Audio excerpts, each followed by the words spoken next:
Bismillahirrahmanirrahim. Qala al-muallif rahimahullahu ta'ala wa nafa'ana bihi wa bi'ulumihi fid dharaini amin.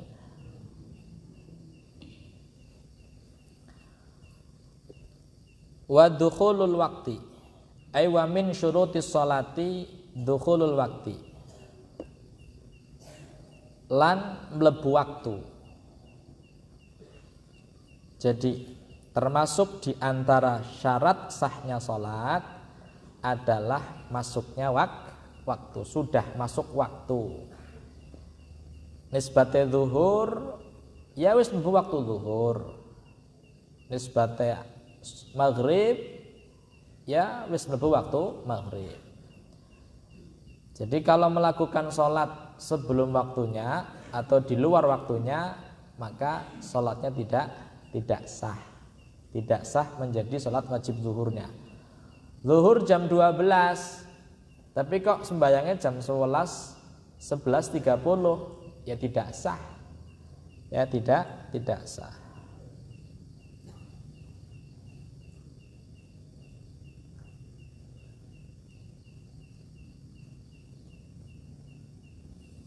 Jadi artinya dukhul waktu tidak hanya kok masuk waktu saja, tapi orang yang akan sholat tahu bahwa sudah masuk waktu. Makna dukhulul wakti ay ma'rifatu dukhulil wakti, tahu bahwa waktunya sudah masuk.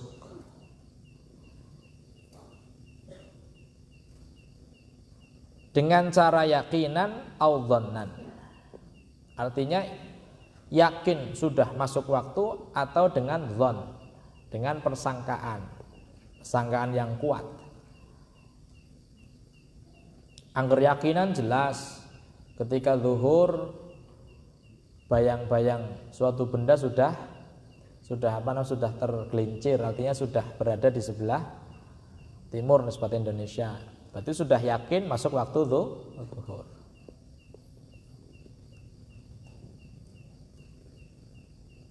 Dengan dhon ya, contoh dengan dhon, dengan ijtihad. Contohnya dengan wirid. Artinya begini, biasanya aku angger bersembayang asar maca surat kiye sholawate semene ditutup dengan hizib Asmaul Husna Mudhoriyah, adzan maghrib. Jadi sudah kebiasaan seperti itu sudah. Ketika tidak suatu saat kok keadaan gelap, dengan ijtihad ini, wirid ini. Kalau sekarang sudah ada jam enak, sudah ada hitungan falakiyah enak. Artinya sudah ada ahli hisab yang menjadwalkan waktu sholat abadi. Zuhur jam 9 tanggal 9 wis ana, asar jam 9 wis ana, wis enak saya kita. Meskipun wis peteng nemen, didelon jam 5 durung mlebu waktu sholat. Karena sudah ada jam, sudah makomnya sudah hampir yakin, ya sudah makom yakin sudah. Jam 5 wis peteng jam 5 wis peteng. Aduh, ayo wis peteng ya wis maghrib ya. Dalam jame jam 5. Berarti belum masuk waktu sholat maghrib. Karena sudah ada penentuan waktu sholat dengan waktu sekarang. Kepenak saya kita wis. Ini kan ketika belum ada jam itu kan sulit. Harus dengan ijtihad yang seperti itu, seperti wirid seperti itu. Iya. Jadi harus tahu bahwa waktunya sudah apa? Jadi makna dukhulul wakti ay ma'rifatu dukhulil wakti, dengan cara yakin atau dhannan bil ijtihad. Artinya seumpama orang sholat, dia nggak tahu waktunya sudah masuk atau belum. Yang penting sholat duhur, kayonge wis mlebu kayonge. Dia nggak tahu kalau sudah masuk waktu. Sudah masuk atau belum nggak tahu. Kemudian dia sholat tanpa mengetahui bahwa ini sudah masuk atau belum. Yang penting sholat duhur. Maka bagaimana? Tidak sah sholatnya. Ya, tidak sah, sholat duhurnya tidak sah. Nah, Meskipun dia sholatnya jam 1 siang ternyata sudah masuk waktu. Kenapa? Karena dia tidak tahu, tidak makrifat, tidak tahu kalau waktunya sudah masuk. Meskipun sholatnya terjadi di dalam waktu sholat gitu loh.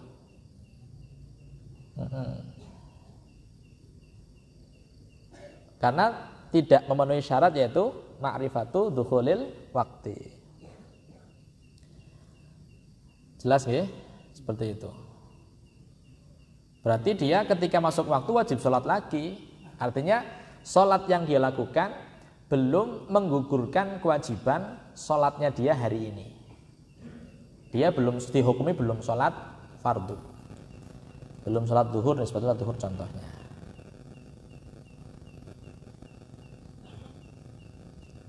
Paham ya? Jadi kalau dia sholat tanpa mengetahui, tanpa ma'rifat, baik dengan yakin atau ijtihad, dengan dzan bil ijtihad, maka sholatnya tidak sah meskipun sholatnya ternyata di dalam waktu sholatnya tidak sah. Berbeda permasalahan ketika dia sudah ijtihad. Ketika sudah ijtihad, kemudian tabayyan anna sholatahu qoblal wakti. Wis ijtihad, nyangurus maca yasin, maca qiyam, maca mudhoriyah, maca husna, maghrib. Ternyata dia sholat maghrib, padahal kenyataannya belum masuk waktu maghrib, tapi sudah ijtihad. Sudah ada ijtihad, sudah ada usaha supaya dia bisa mengetahui waktu sholat. Tapi ternyata ijtihadnya meleset. Maka bagaimana? Kalau memang dia punya qadha sholat yang sejenis, dalam arti begini, aslinya jam baru menunjukkan 5:30, sedangkan maghrib jam 6. Akhirnya dia karena ijtihad, orang dua jam ijtihad tuh, nggak punya jam ijtihad. Akhirnya dia sholat dengan ijtihadnya dia. Wirid kabeh napa tempatnya meleset. Salat maghrib. Salat maghrib, ramu salat bayang apa sampean din? Bayang maghrib. Sampai jam 6 kurang seperempat. Papat jamane ini berarti istihadnya meleset. Lah, salat yang dia lakukan bagaimana? Kalau memang dia punya qadha maghrib, maka salat tadi menjadi qadha maghribnya dia. Paham ora? Menjadi qadha maghribnya yang dia punya hutang maghrib.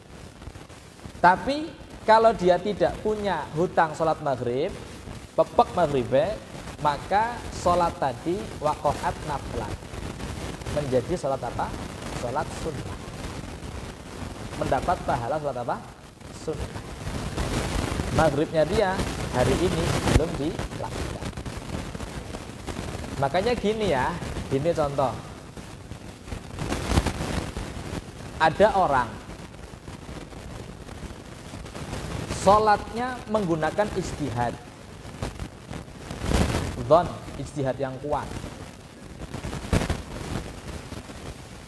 selama 50 tahun dengan ijtihad itu saja.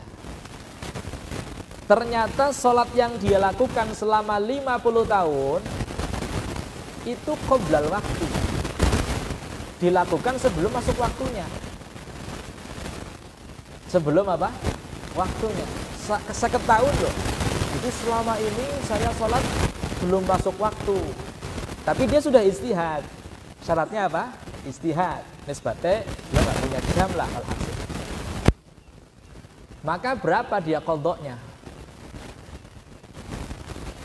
Hanya mengqadha'i satu waktu sholat. Kenapa? Karena setiap hari dinakia durung waktu sholat ngoldone sing wingi. Paham ora iki? Sing saiki dina esuk emane ngoldone dina iki. Esuk dina tadi kan sholat subuh tiap hari itu menjadi qadha hari sebelumnya selama 50 tahun. Berarti sholat hari ini nisbat berarti kurangnya hanya satu kali sudah.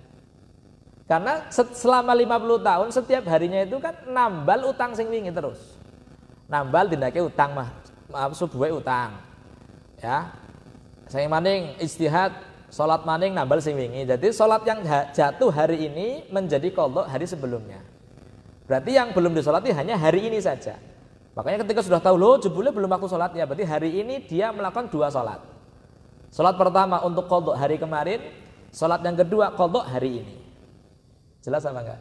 Jadi seperti itu. Jadi berulang-ulang seperti itu karena sholatnya yang dia lakukan ternyata belum masuk waktu. Yang penting sudah apa? Ijtihad. Jelas ya?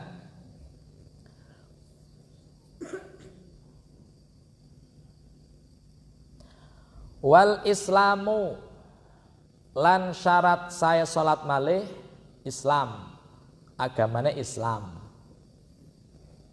Artinya dia harus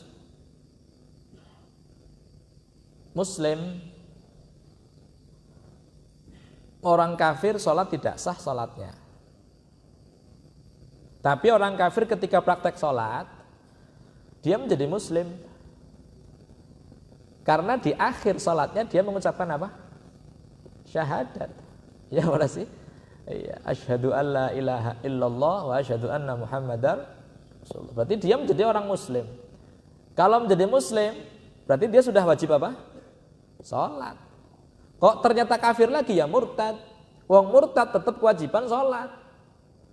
Kalau dia kafirnya asli, la qadha alaih. Tidak ada qadha. Selama dia kafir asli nggak ada qadhanya. Tapi ketika dia murtad, zaman di mana dia murtad, berapa bulan, berapa tahun, sholatnya terhitung itu ada menjadi hutang, menjadi qadha. Jadi syarat saya sholat harus beragama apa? Islam. Orang kafir sholat jengah-jenging ora sah. Meskipun maca Fatihah, meskipun maca subhanallah, bahkan mungkin lebih fasih. Subhana rabbiyal azim wa bihamdihi. Itu fasih kan sekarang mungkin orang fasih ya. Tapi dia melewatkan syahadahnya itu ketika tasyahud orang maca karena ngerti iki. Ki enggak syahadat ki mlebu Islam ya. Jadi tidak sah ya, tidak sah. Jadi ini syarat sah. Ada istilah syarat sah, ada istilah syarat wajib. Syarat sahnya sholat dia harus beragama Islam. Syarat wajibnya sholatnya yang kewajiban sholat siapa? Orang Muslim. Orang kafir tidak ada kewajiban sholat di dunia. Mereka orang-orang kafir tidak terkena taklif sholat di dunia. Tapi nanti ketika meninggal dia akan disiksa dengan siksaan sholat. Lah wong kafir yang dunia orang sholat, orang kena taklif sholat, tapi di akhirat terkena taklif iqabah sholat. Masalah kekum fi saqar qala lam naku minal musallin. Jadi siksanya double. Siksa kafire iya, siksa salate iya, double. Angger wong muslim mlebu neraka siksanya siji. Yaitu siksa apa? Siksa ninggalna kewajiban. Siksa salat tok, siksa zakat tok gitu loh. Siksa Islam, siksa kafire enggak karena dia muslim.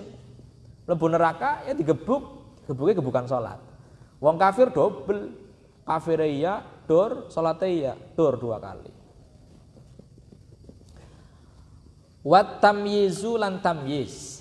Jadi syarat sahnya salat selain muslim dia juga harus sudah tamyiz. Sobi salat belum sah, tapi kalau tamyiz salat sudah sah salatnya. Salatnya ibadahnya sobi yang sudah tamyiz yasihu sah.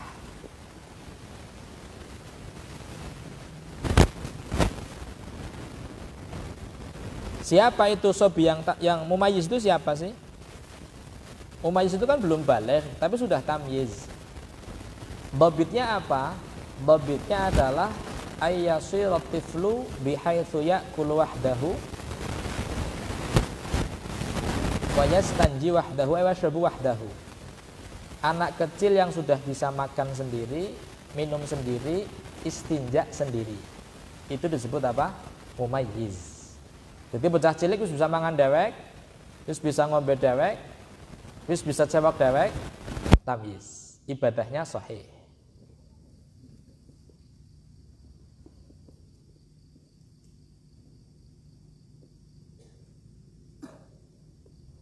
Kalau yang belum tamyiz, belum sahih ibadahnya. Jelas ya? Jadi itu takrif ataupun pengertian dhabit daripada mumayyiz alal mu'tamad. Karena ada perbedaan pendapat yang mengatakan bahwa tamyiz itu bukan yang seperti itu. Ada 3 pendapat. Pendapat lain mengatakan bahwa anak yang sudah tahu mana shimalnya, mana yaminnya. Tengen di tengen, hadap kanan gerak, ngerti? Habis tamyiz. Hadap kiri gerak, habis tamyiz. Hadap kiri coba orang ngerti itu durung tamyiz. Apa menurut satu pendapat ini yang mengatakan bahwa dhabitnya tamyiz adalah anak yang sudah tahu mana arah kanannya, mana arah kirinya. Kemudian ada pendapat lain mengatakan bahwa tamyiz adalah anak kecil yang sudah tahu mana yang baik dan mana yang membuat, mana yang bermanfaat, mana yang maldharat. Artinya gini, weruh geni dheweke angger bocah sing durung tamyiz kan diparani sing geni kan ya, karena dia belum tahu bahwa itu membahayakan. Tapi kalau dia sudah tahu bahwa bahaya, dia menghindar sudah tamyiz. Seumpama disuguhi apel karo bara api, bagi anak yang sudah tamyiz akan milih apel karena dia tahu bahwa ini panas, membahayakan gitu loh. Jadi sudah tahu ma yanfa'uh wa ma yadhurruh. Itu satu pendapat. Makanya kisahnya Nabi Musa alaihi salam, Nabi itu dari kecil sudah tamyiz. Sudah tahu mana yang manfaat, mana yang maudhu, sudah tahu. Makanya Nabi Musa alaihi salam itu tahu kalau dia itu ditarbiyah, diasuh oleh Fir'aun. Tidak lain Fir'aun itu adalah orang yang mengaku Tuhan. 400 tahun Fir'aun ngaku Tuhan. Fir'aun itu tiap hari makannya daging unta.